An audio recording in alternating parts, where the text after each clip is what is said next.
मैं जिसे इतने सालों से प्यार करती हूँ, आज उसे किसी और की बाहों में देख रही हूँ। यह मेरे साथ कैसा मजाक है, या किस्मत मेरे साथ ऐसा घटिया मजाक कर रही है।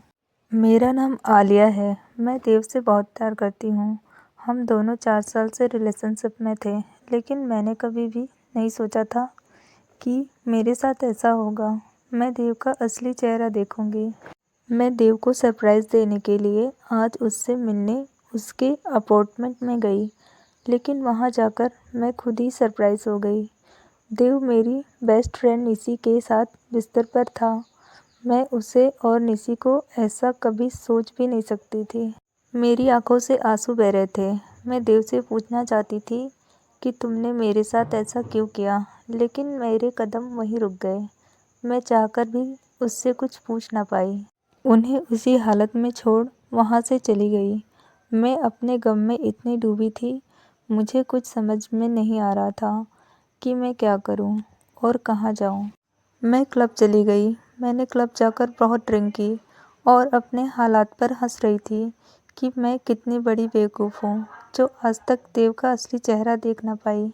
मैं यह सब डिज़र्व करती हूँ। मैं इतनी बुरी हालत में थी कि किसी को भी पहचान नहीं पा रही थी। मैं लड़खड़ाते कदमों से बाहर जाने लगी कि अचानक मैं किसी लड़के से टकरा गई।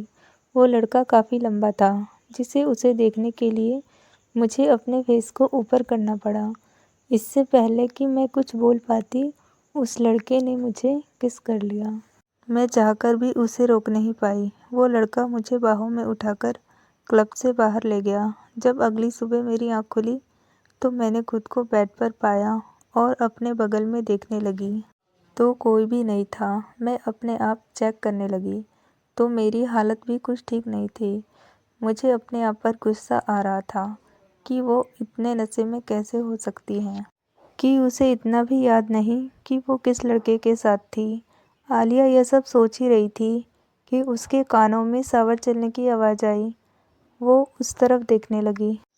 आलिया जल्दी से कपड़े पहन वहाँ से निकलने की कोशिश करती है। उसकी हिम्मत नहीं हो रही थी कि वो उसे फेस करे। वो जल्दी से खुद को छुपा लेना चाहती थी।